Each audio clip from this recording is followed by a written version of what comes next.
Today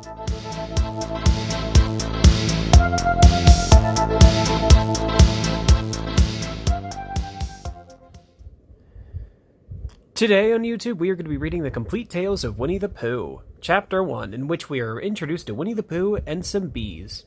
And the stories begin. Here's Edward Bear coming downstairs now. Bump, bump, bump on the back of his head.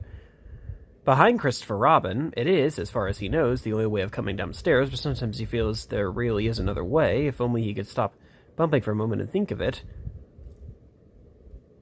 And then he feels that perhaps there isn't. Anyhow, here he is at the bottom and ready to be introduced to you, Winnie-the-Pooh. When I first heard his name, I thought, I said, just as you were going to say, but I thought he was a boy. So did I, said Christopher Robin. Then you can't call him Winnie. I don't, but you said he's Winnie-the-Pooh. The-Pooh. Don't you know what "the" means? Oh, yes, I do now, I explained quickly. And I hope you do too, because of all the explanation you were going to get. Sometimes Winnie-the-Pooh likes a game of some sort when he comes downstairs, and sometimes he likes to sit quietly in front of the fire and listen to a story. This evening... What about a story, said Christopher Robin. What about a story, I said. Could you very sweetly tell Winnie-the-Pooh one? I suppose I could. What sort of stories does he like? About himself, because he's that sort of bear. Oh, I see. So could you very sweetly? I'll try, I said. So I tried. Once upon a time... A very long time ago now, about last Friday, Winnie-the-Pooh lived in a forest all by himself under the name of Sanders. What does under the name mean? Asked Christopher Robin. It means he had the name over the door in gold letters and lived under it. Winnie-the-Pooh wasn't quite sure, said Christopher Robin. Now I am, said in a growly voice. Then I will go on, said I. One day, when he was out walking, he came to an open place in the middle of the forest. And in the middle of this place was a large oak tree, and from the top of the tree there came a loud buzzing noise. Winnie-the-Pooh sat down at the foot of his tree, put his head between his paws, and began to think. First of all, he said to himself, that buzzing noise means something. You don't get a buzzing noise like that, just buzzing and buzzing, without its meaning. Something,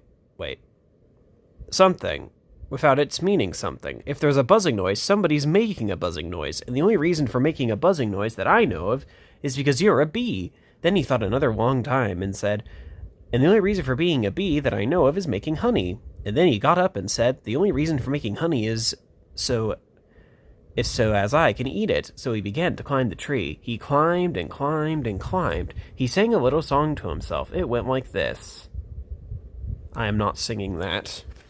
I cannot sing. So any singing bits, I'm going to skip, because I'm not very good at singing. Then he climbed a little further, and a little further, and then just a little further. By that time he thought of another song. He was getting rather tired by this time. So that is why he sang a complaining song. He was nearly there now, and if he just stood on that branch, crack! Oh, help! Pooh said as he dropped 10 feet on the branch below him. If only I hadn't, he said. He bounced 20 feet onto the next branch. You see, what I had meant to do, he explained as he turned head over heels and crashed onto another branch 30 feet below. What I meant to do, of course, it was rather, he admitted as he slithered very quickly through the next 6 branches. It all comes, I suppose, he decided. As he said goodbye to the last branch, spun around 3 times and flew gracefully into a gorse bush. It all comes out of liking honey so much. Oh, help! He crawled out of the gorse bush, brushed the prickles from his nose, and began to think again. And the first person he thought of was Christopher Robin. Was that me? Said Christopher Robin in an awed voice. Hardly daring to believe it. That was you. Christopher Robin said nothing, but his eyes got larger and larger, and his face got pinker and pinker. So Winnie-the-Pooh went round to his friend, Christopher Robin, who lived behind a green door in another part of the forest. Good morning, Christopher Robin. Good morning, Winnie-the-Pooh, said you. I wonder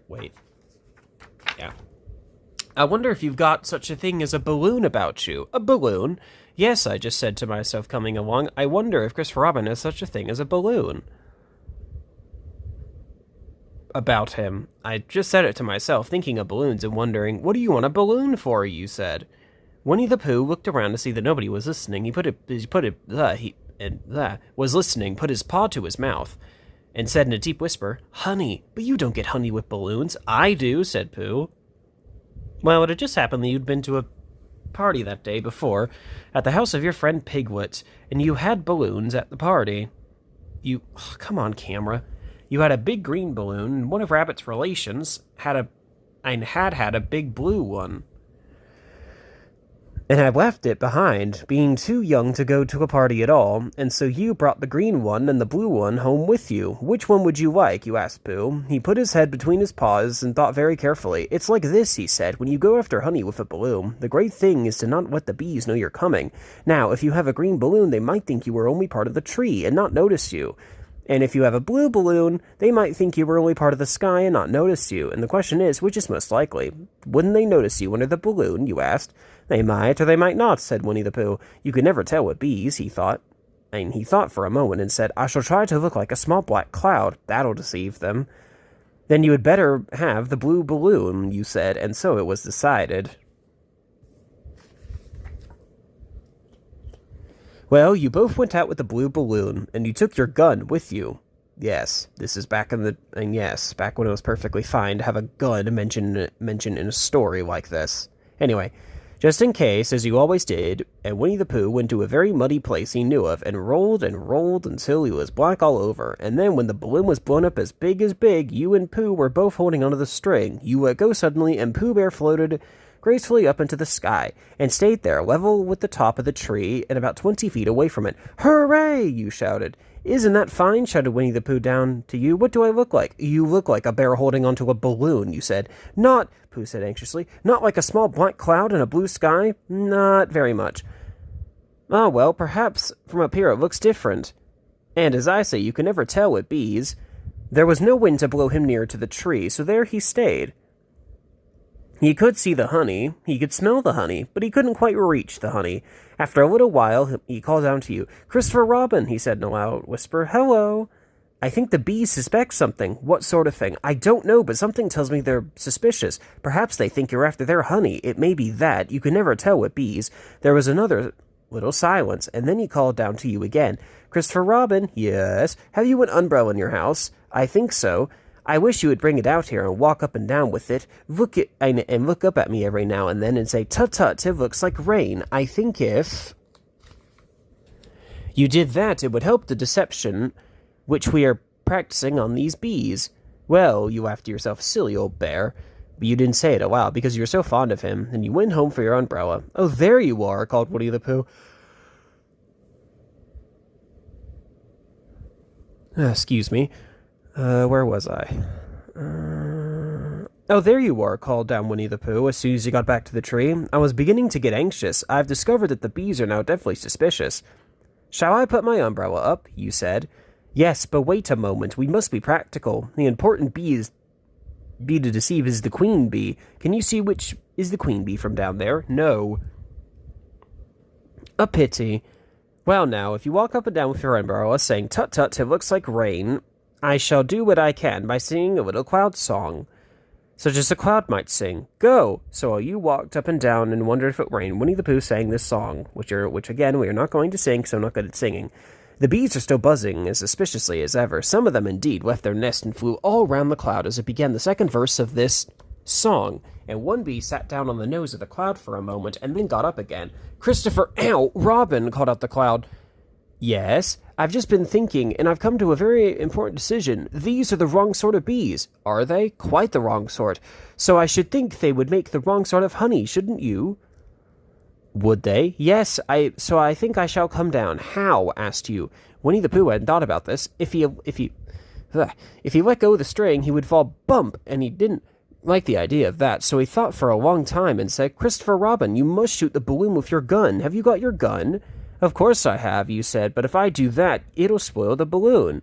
You said, but if you don't, said Pooh, I shall have to let go, and that would spoil me. When you put it like this, you saw how it was, and you aimed very carefully at the balloon and fired. Ow, said Pooh, did I miss? You asked. You didn't exactly miss, said Pooh, but you missed the balloon.